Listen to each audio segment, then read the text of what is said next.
of the, thank you, because I've gotten quite a few requests to be able to share this.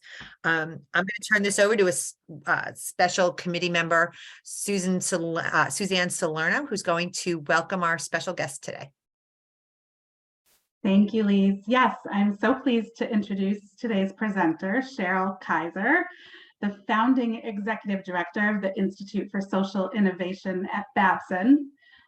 One of the Institute's most crucial roles is helping stakeholders to understand the changing role of business in society and inspiring people to create positive social impact in all they do. Today, Cheryl will speak to how leaders can lean into an entrepreneurial mindset and cultivate different ways of thinking and acting during these uncertain times. So I'm particularly honored to have been asked to make the introduction, as I am a former student of Cheryl's. I was a student in her inaugural From Corporate Social Responsibility to Corporate Social Innovation course at Babson. And then more recently, we've had an opportunity to reconnect as we've been discussing the intersections of our shared work in social innovation and impact. So I'm really thrilled that Cheryl's joining us today, and I'll turn it over to Cheryl. Thank you. Can you hear me? I'm hoping that everything goes smoothly. I have had a little problem with my computer, but it's a real honor to be here. And as Suzanne said, I'm hoping today I can share with you sort of a mindset and a framework for how to think about living in uncertainty, because I imagine that every single person on this call is living through lots of uncertainty and ambiguity as a result of what we've all been through the last couple of years. So I'm going to start sharing my screen. I'm going to speak and have a presentation for about 20-25 minutes. And then I would hope that we can be in conversation, because I really want all of us to learn from each other. I'm going to present a mindset that I know has been useful in all sectors, whether it's the public, private, or social sector, in helping people navigate and think about leading in uncertain times. And then I'd love to hear from all of you, your lived experience. So hopefully that makes sense. I'll start sharing my screen. And hold on.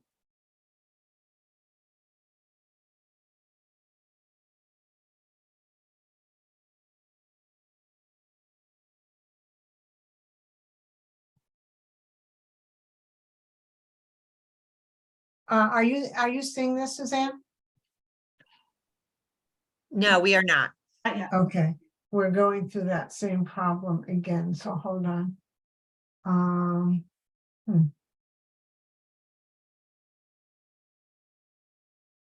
Catherine, how did we correct it before? Because we're going through the same problem that we did when we tried. I think you just need to start the screen share. We're not seeing anything from your screen. Okay. Great, hold on.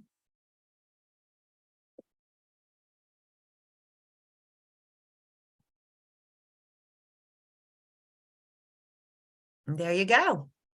Okay, I'll put it in slideshow mode right now. Can you see it? Yep. Okay. And then just go up to the display settings up top. Yep. Hold on. I apologize. Okay, hold on.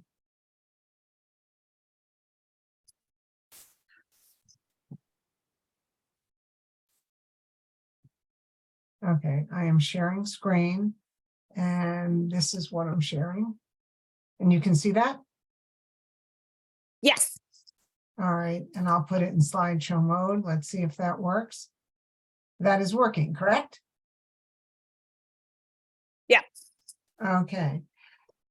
So I always like to start with my mentor, former president of Babson, and treating an uncertain world as if it were predictable only gets us into trouble. And I think that most of us have been educated in the world of predictability. We've been trained in looking at what's come before us and be able to predict and use and analyze what we know to go forward. But the world is increasingly not that way. And so leading in a world defined more by uncertainty than predictability is the current state of being for all of us. So what does that mean? It means that everything is changing. Our workplaces have changed. The way we connect has changed. There's lots of ambiguity. What's success? What's not? How do we operate? If we're a food business, if we're retail, everything has changed for us in the last 3 years of everything that we've learned and known in this in the structures that we know. Systems have changed. There's lots of disruption, and there's lots going on culturally. So all of us are operating, and there's many, many, many more. But all of us are operating in a very changed and ambiguous time. Navigating uncertainty and complex problems requires new ways of speaking, seeing, thinking, and leading. And many of us, particularly at the Institute for Social Innovation, and I wanted to acknowledge I have a colleague, Kristen Ingve, online as well, we really talk a lot about the use of language because language drives our behavior.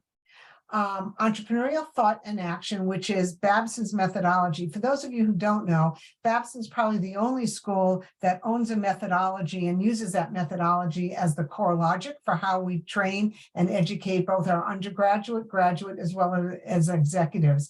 So entrepreneurial thought and action is a method and it's a mindset.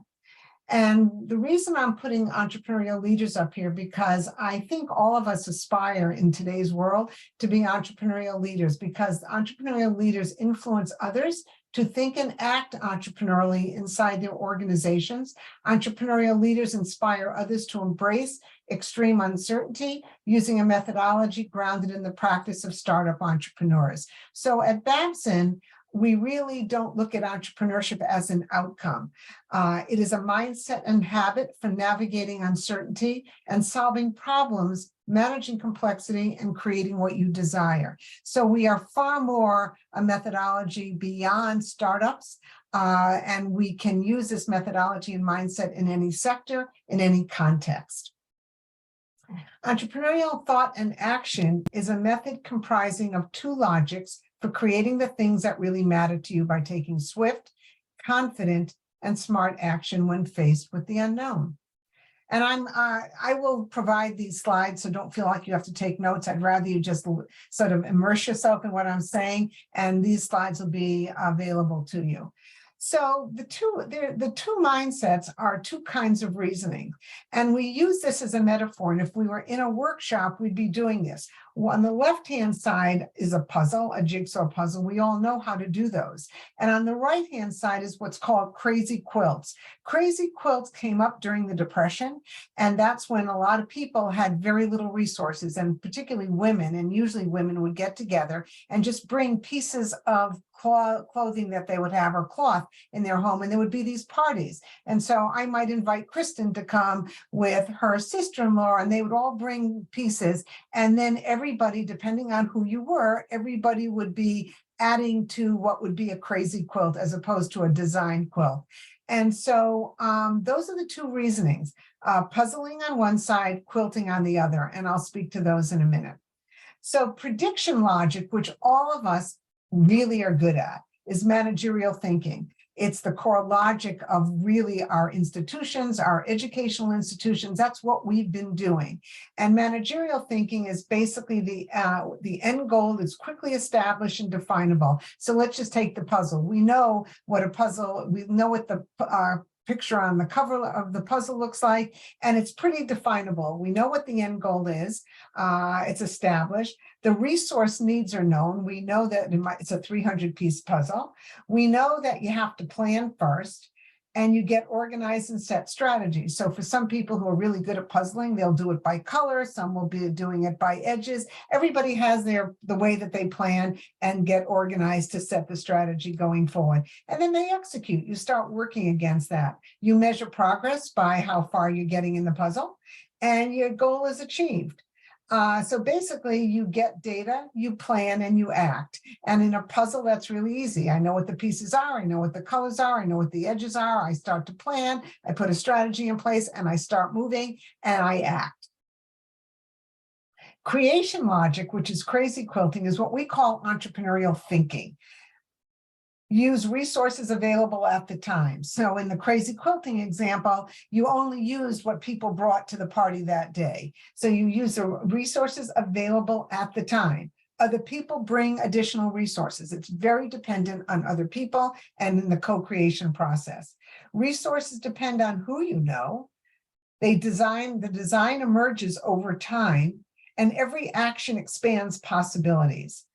Output depends on human action, and it's not tied to a plan. Crazy quilting is not at all about planning. It's about bringing resources and designing and letting the design emerge over time. That's about acting, learning, and building. There was no plan because you didn't know what was going to be coming through the door that day. So you act, you learn from your actions, and you build. However, in the entrepreneurial mindset, it's not one or the other. And today, more than ever, we need people to have both mindsets. You need to be able to get data, plan, and act. And then you need to act and learn and build. And it's a cycle. And if you think of serial entrepreneurs, or you think of really creative people, they actually use both those mindsets, because you can't be effective in creating if you don't have a process in place to do it. It's just that in today's world, and primarily for many of us, prior to COVID, I think a lot of people were really good at planning and knowing what they were doing, and they had a predictable way of doing business. All of a sudden, we are thrown into a world of unknowability. Whether you were in the food business, the retail business, the consulting business, everything changed. And the only thing we could do, since there were no examples for us to look back on, is people took action. And I think all of us, and we'll talk about it later, I think there are some amazing creative things that people did when they had to reimagine and rethink with not knowing where they were going and what was happening. So the entrepreneurial thought and action method starts this way. You start with a desire to make something happen, whatever that might be. It's a desire to start a new program in your company, start a new business, create a new curriculum. It's just a desire that you have, that you want to see something happen. And all of us have that in our lives one way or another. Then what do you want to create is the next thing you ask yourself. So you have a desire, what do you want to create? Then that is enough to get started. You don't need more than that. And then what you do is you act with your means at hand. And what your means at hand are: who am I? What do I know? Who do I know? And what do I have? And whether it's me creating a new program at Babson or one of our students creating a business, that's always how we start. I have a desire to create something of value for our students and faculty. And I know that I want to do something that I think will be impact. And then I start thinking, what do I currently have? I don't worry at all. And I never say to myself, we don't have resources or money. Always. And if you leave with anything today, it's to understand that at a time when people are constrained with resources, etc., you act with your means at hand, because you always have more than you think you have. Who am I? You start with who you are, what you know, who do I know, and what do I have? And then, as I like to throw this in, is because I think today many of us have a mindset, some people have a mindset of fear and a mindset of scarcity, because we're unknowing and we don't know. And the mindset of abundance really has a principle that says, when you focus on what you lack, you lose what you have. When you focus on what you have, you get what you lack. I do a lot of work in the social sector, and I particularly think the sector tends to lean towards what they don't have. I always wish I had more, or I wish we could do this. And in fact, whenever we map and work with the social sector, it's amazing how much they actually have, but they haven't thought of their resources that way. They've only seen their resources in a very constrained way. So then you assess your affordable loss. Once you start to look at, and I want you to all think of your own life situations right now as I go through this, because I think this applies to just about every aspect of people's lives. So you assess your affordable loss. We don't use the word risk. We say affordable loss, because when you assess what you're willing to lose, what you're willing to pay to play, then you actually de-risk every action. And in a time today when people are concerned about taking an action and the risk it might have to your bottom line, or the risk it might have to your constituents, what you have to say is, what am I willing to give up to take action? time, social capital, money, other opportunities. When you do a good job of assessing that, then you actually de-risk any of your decisions. So this is a really great process to assess your affordable loss because it actually helps you take a strategy moving forward. And then you enroll others. Who can I enroll in my idea? What resources do they bring? And when I talk about enrolling, we actually talk about 4 conversations you can have with people. There are 4 types: conversations for relationship, conversations for possibility, conversations for action, and conversations for reflection.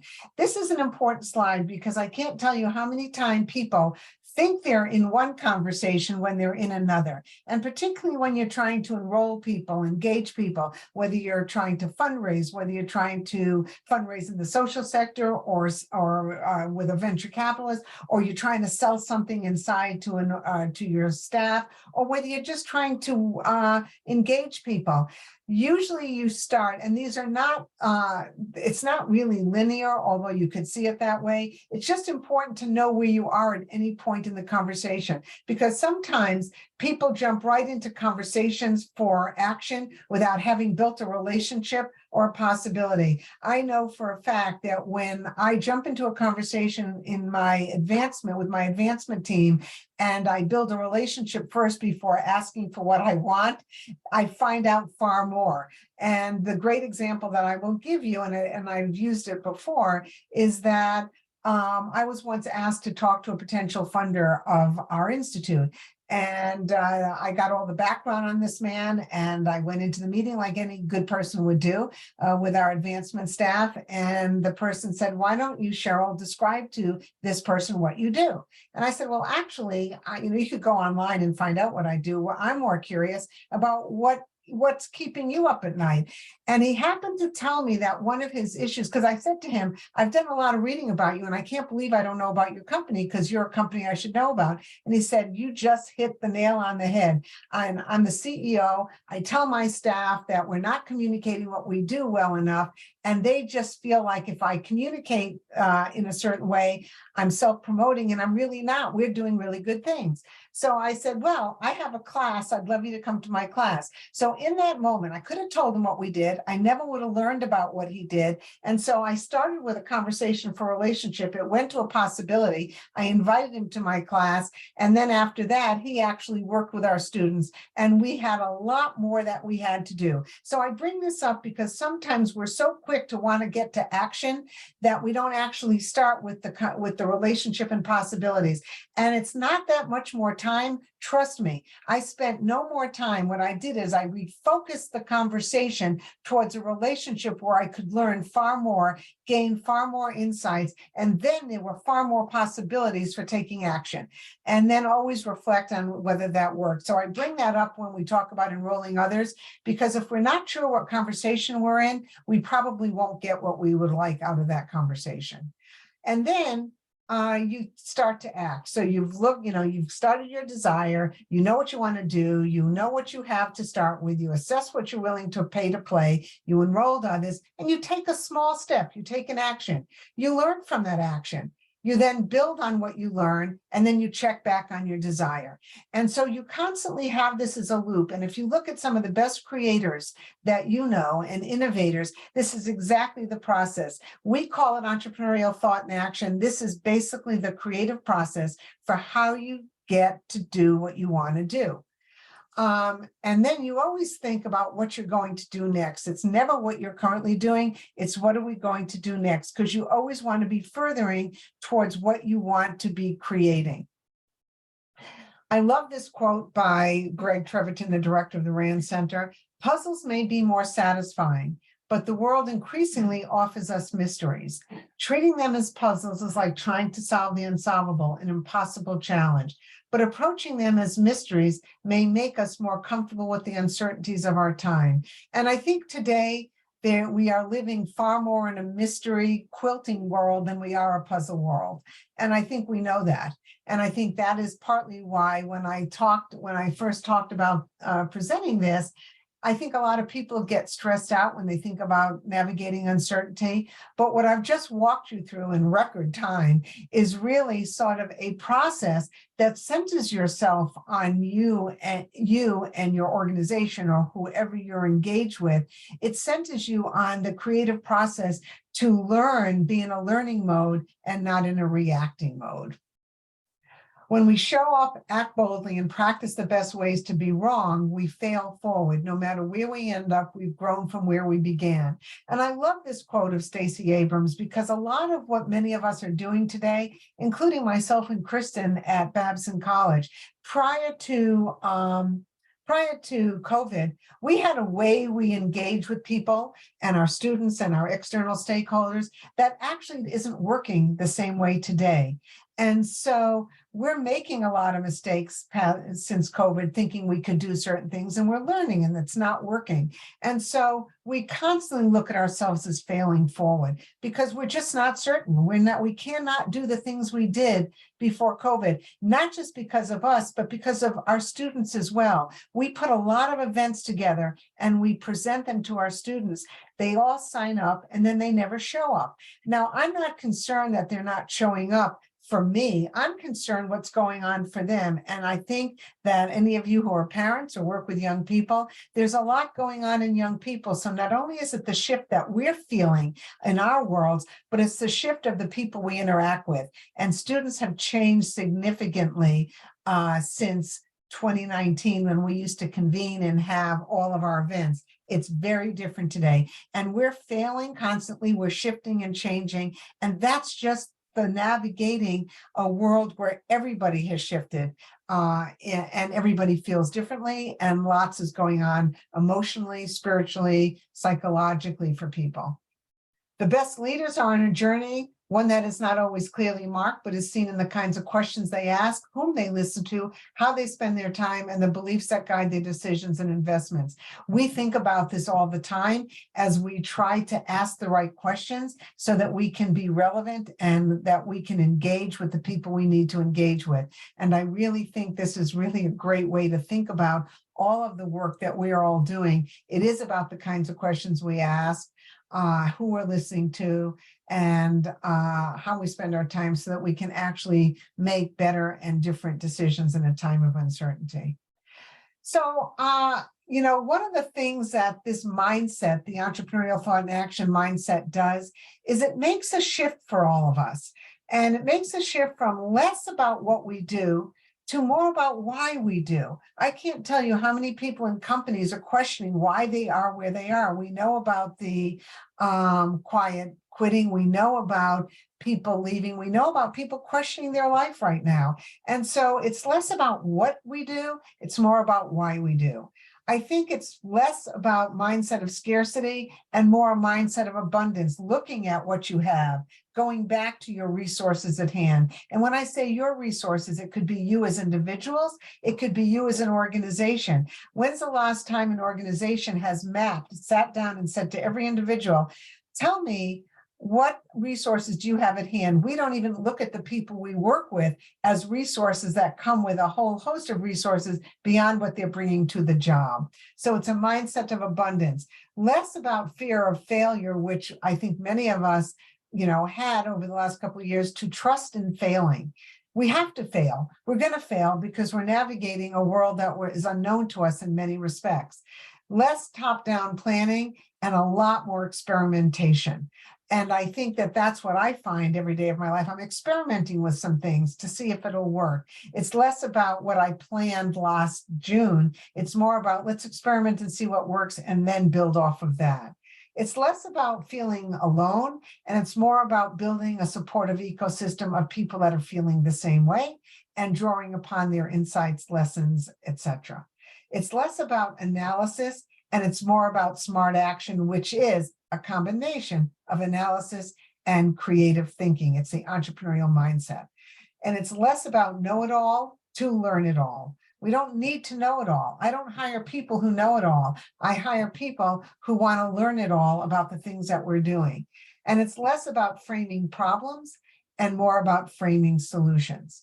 And So I think that when we've done this methodology and worked with people in workshops about how to embed this mindset into how they act and how they learn, that people have made a shift, and we see that all the time. So I'm going to stop here. I'm going to say a few other things, and then what I'd really love to do is, hold on.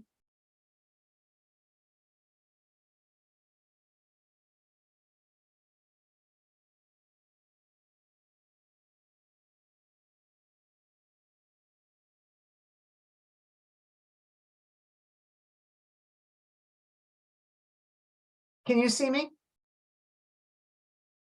Yep. Okay, so hold on.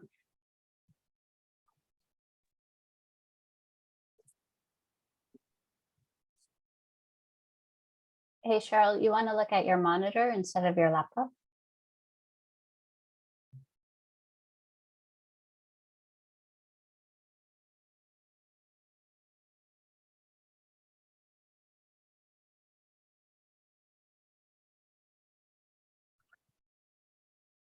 So I'd love to, first of all, get any reactions to a very quick snapshot of how we try to shape entrepreneurial leaders at Babson.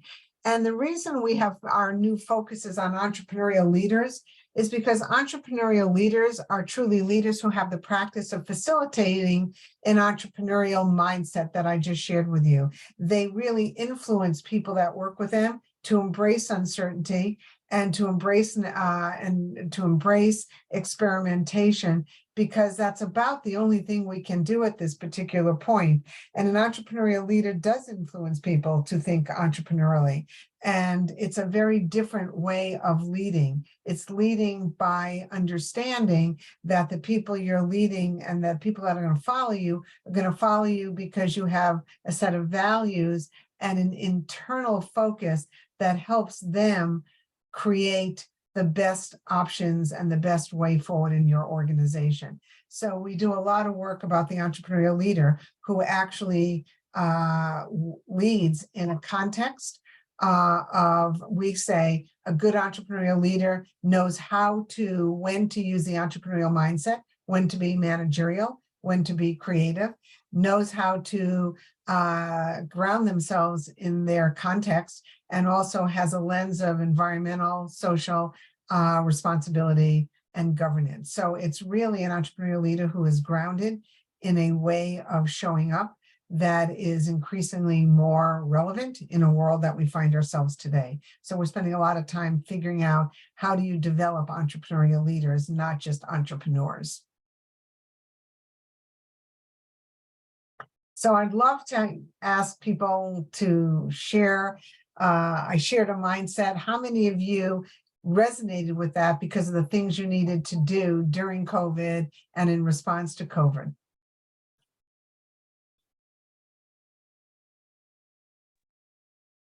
Hi, Cheryl, it's Phyllis Tierman. May I share something? It's okay. Okay, thank you. So we Erica, do you actually, want to, rather than putting it in the chat, I'd love to hear folks, and I know Phyllis, just love to know what you heard and how you respond or have responded in times of uncertainty, because I'm sure many of you can relate to the managerial mindset and the creative mindset and the the ambiguity. we actually had a situation was actually going back Phyllis, from you're on mute. Oh. Really? How's that? No, we can hear her. Cheryl, Oh, we can hear her. Cheryl, can you hear me? Oh, Maybe I'll put it in the chat then.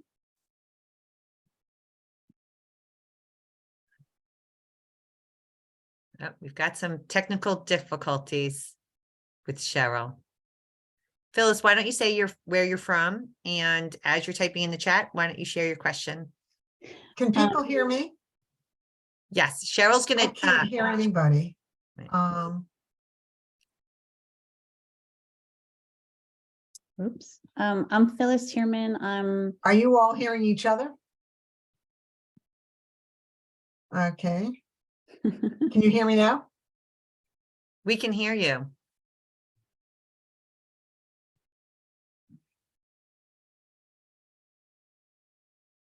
Hello?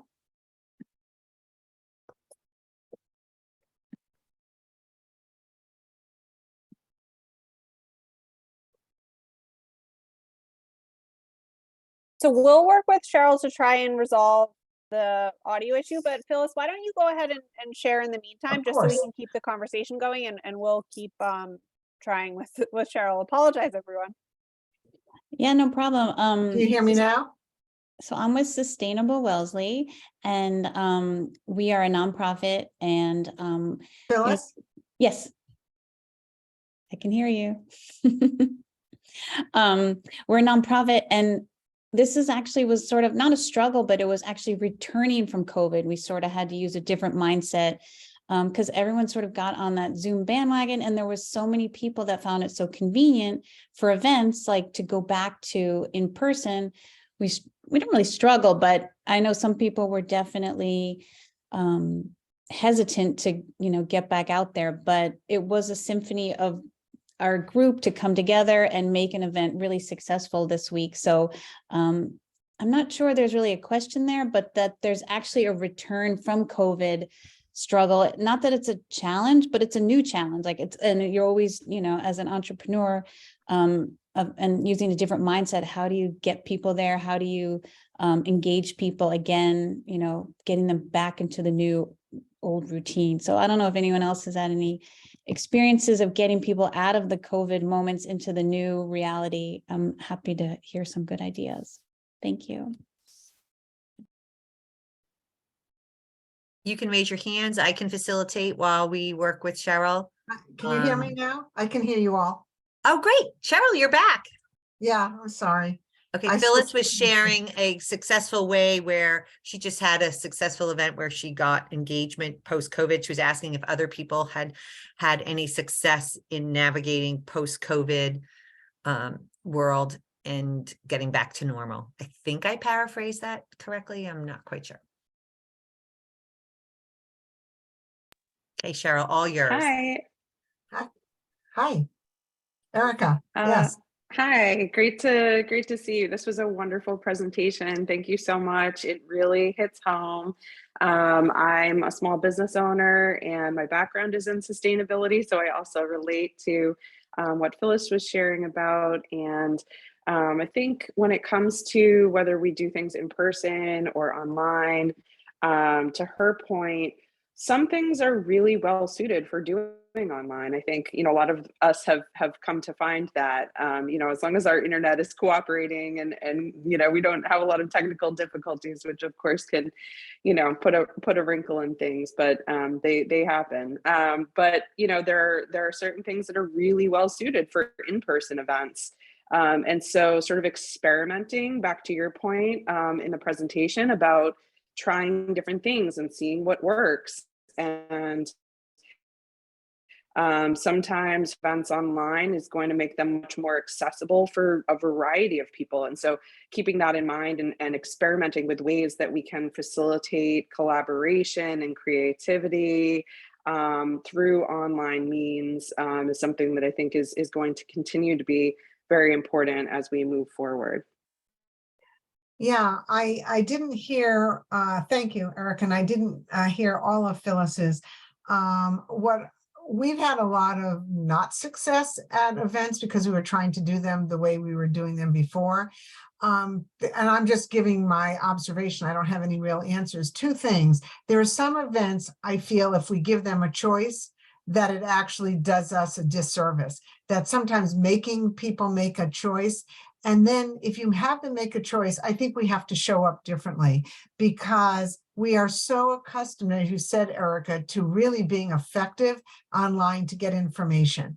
But if we want to create reasons for people to get outside and come someplace, we have to make sure it's different than I have a CEO from this company who's going to speak. Well, I could probably go online and see 5 YouTube videos of that CEO. What you have to do is create an engaged strategy. So I just had this with a student who said they were going to do a panel. I said I would never come out for a panel, but I would come out for a conversation where you asked me ahead of time to bring something to the conversation. Because if I could bring something to the conversation around something I want to learn about, then I actually get to interact. So for me, one of my thoughts is if I'm going to do in-person events, I really have to design it differently so that people feel compelled to come out and that they feel they have agency in that process.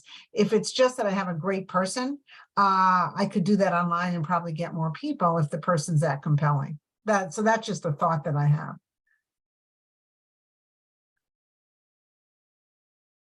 We have to redesign to get people out because they're very comfortable not coming out.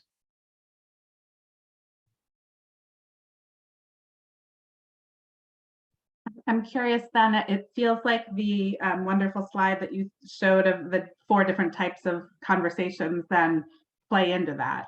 But if you're thinking about it from an event perspective, how to have opportunities for kind of certainly the relationship conversation about relationship, and then it could move into some of the other areas. Yeah, I mean, if I feel that I'm coming to something where I can build relationships, possibly interact around some possibilities and for action, that makes sense to me. That may not happen online unless it's designed in breakout sessions, but I do know that if you can design things where people get information and then plenty of time for an engaged conversation and reconnecting, because I do think people really want to be connected again. And I think that all of us, when we do our events, have the ability to facilitate those deeper connections than the way we connected before.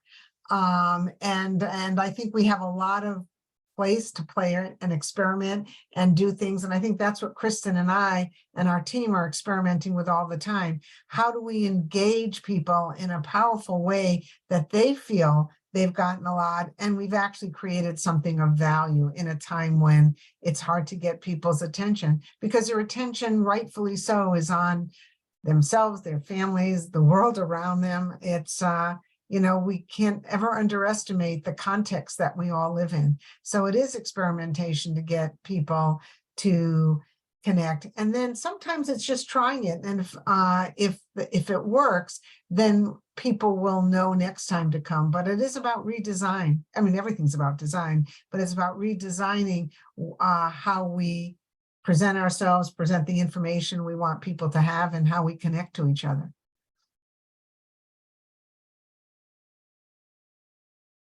Other thoughts and comments or? Yeah, my name is Amy David. Right now I'm a small business entrepreneur, and I'm a strategic business consultant by profession. I currently own a real estate company that owns a property. But I used to be the director of the head of a business event planning company. So with this thing in mind, what we used to do, which was really effective, is that, to your point, Charles, but it's work intensive, but it's worth it. We would actually, to make everyone who we would want to come to the event feel like they've actually created the event. So we would actually call them, and now today there's different means to do that. We would actually find out, what topics do you want to hear about? What are the problems that you're trying to resolve today? Who do you want to hear from? Those kinds of questions. And then we found, after talking to a lot of people, that what would bubble up would be consistent themes. And those themes would be like the conference or the meeting that people wanted to attend, and they would know they would hear from the person they want to hear from, and those themes actually became topics. Mm-hmm. And we actually brought people successfully to the event, and created relationship networking out of those.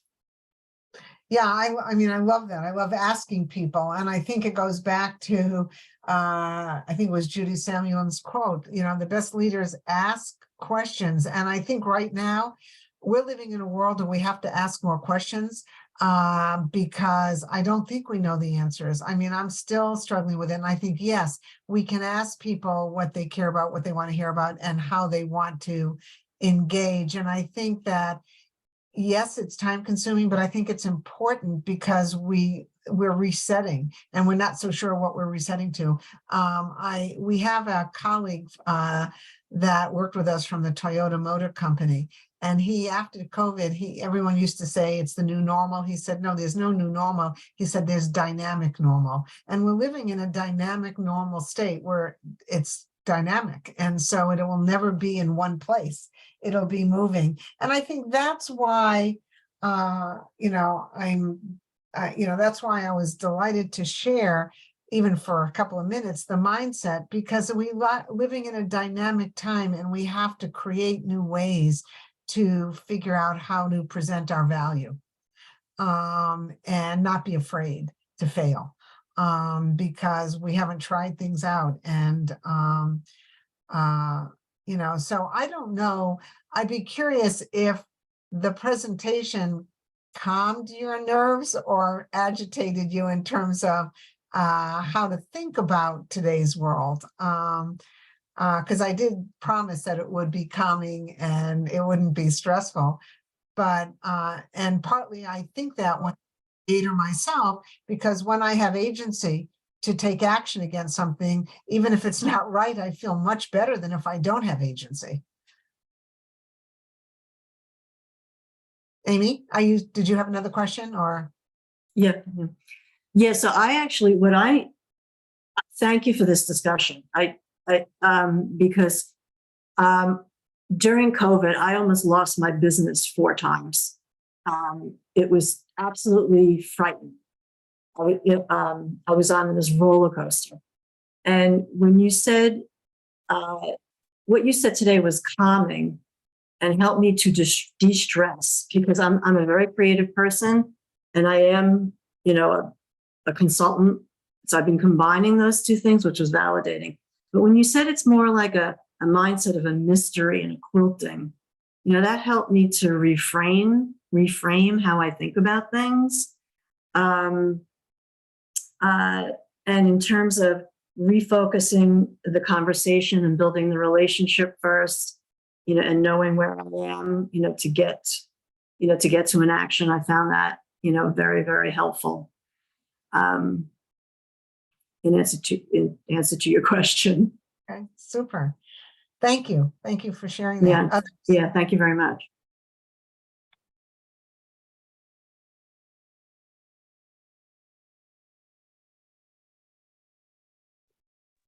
Does anyone have other questions? I would say from the chamber standpoint, we came through a very different organization than when we started, and we're very small and proved to be quite nimble.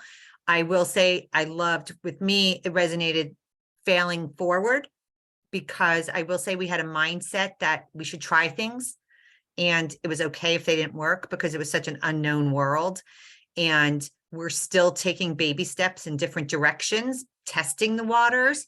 And some things are being are really successful. Even, with arranging this with Cheryl, we weren't sure if we should do this in person or not. Would we get as many attendees? So we're still playing with that formula, and we hope to move back to our in-person, because we do feel that we lose some of that it's all about connecting. But I would say failing forward was real, and that conversation slide, because I talk with a lot of our annual sponsors, and I do realize I think I'm jumping over some of those steps. So I found those 2 parts of your presentation really resonated with me. Oh, good. Great. Awesome. Thank you.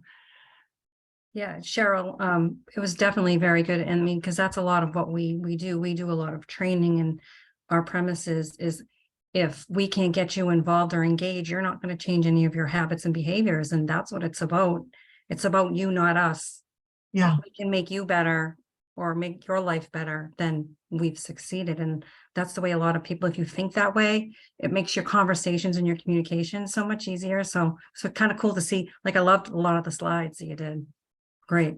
Oh, thank you. Thank you. Well, you know, it's interesting. One of the things my mentor, who was the founder of Positive Deviance Initiative, used to always say, you cannot think your way into a new way of acting. You have to act your way into a new way of thinking. Because most of what we do, including everyone online here who's a leader, you have a practice. I mean, I have a particular practice of how I lead. We all have practices. And when you start with acting your way into how you want, you know, into a new way of thinking, you start to build practices that you don't have to think about it anymore.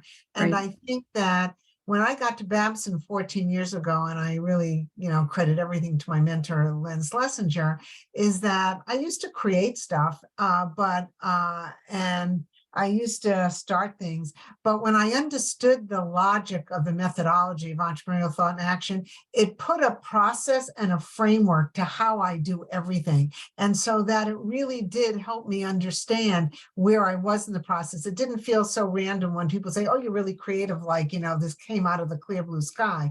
All of us who are creative actually have a process by which we create. And it is what you saw on the slide. You know, you start with an idea and we don't think about it, but all the slides are really the process by which one creates, engages to get what they want done. And I think when you break it out into seeing it, it becomes really, for me, calming about where am I stuck? You know, when I get really upset about something, I find myself in my fear mode. Oh my God, that's not going to happen. We're not going to have this. We're not going to have that. And then when I step back and I try to say, so what's my affordable loss? I go back and forth with these tools to help orient me back towards creating what I want to create, because ultimately that's what we all want to do. Whatever you're doing, you want to create value. And sometimes it works, sometimes it doesn't, but you have that control. And this process for me was so beautifully visual so that I could understand that control. And the conversations was such an eye-opening slide for me. I remember I worked for a man who would always invite, he was a global leader. He would always invite these people from around the globe to have conversations with us. And they were always conversations for possibility and action.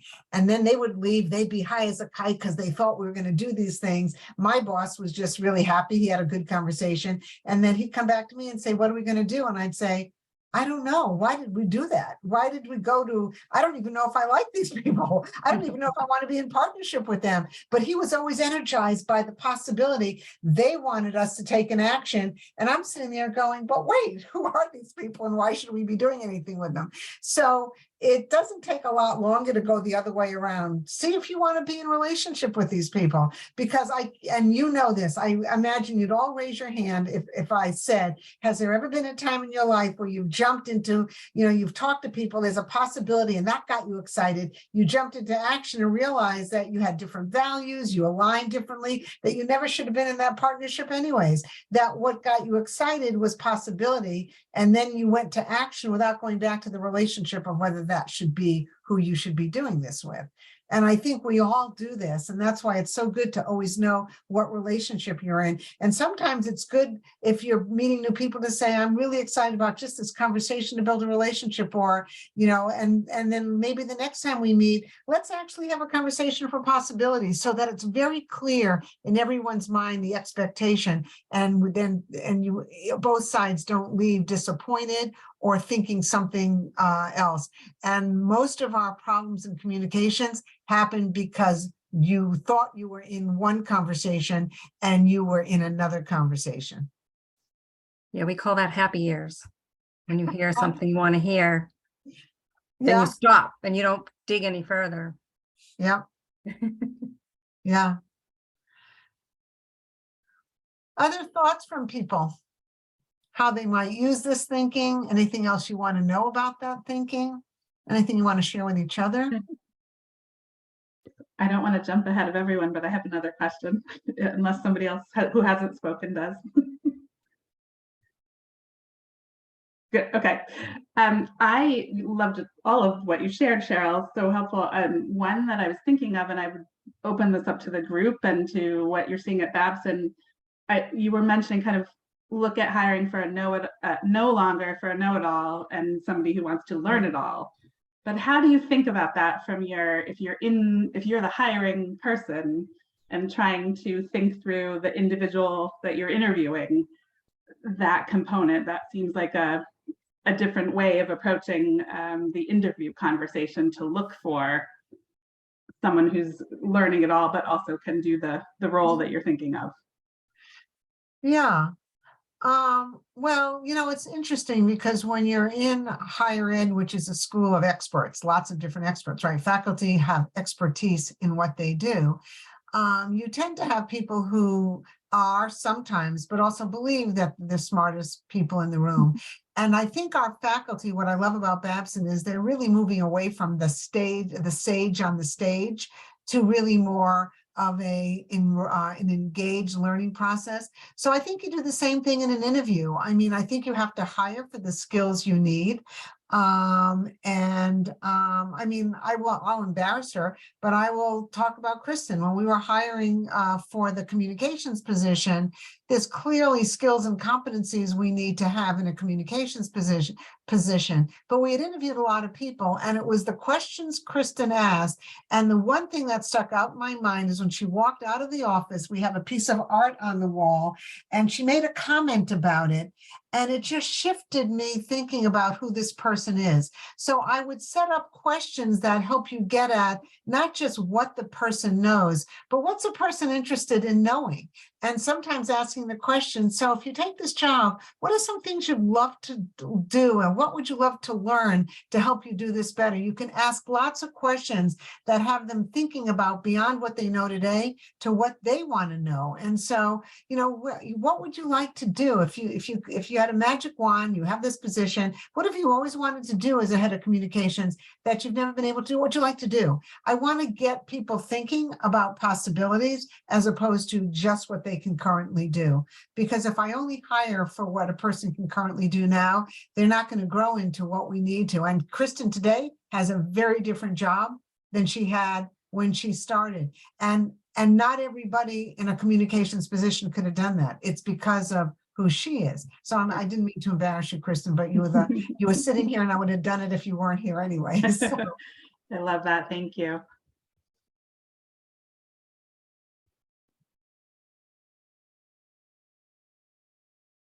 We have time. Mitzi has, I think, a question. She has her hand up, and then I think we're going to need to wrap up for today. Mitzi? I just wanted to comment that I thought the whole idea, and I've been growing around this, is developing, creating relationships is so key to anything that you want to do with anybody. And that slide was just so important, that about communication and the different conversations. Without having that relationship, the other conversations really, as you said, can't happen.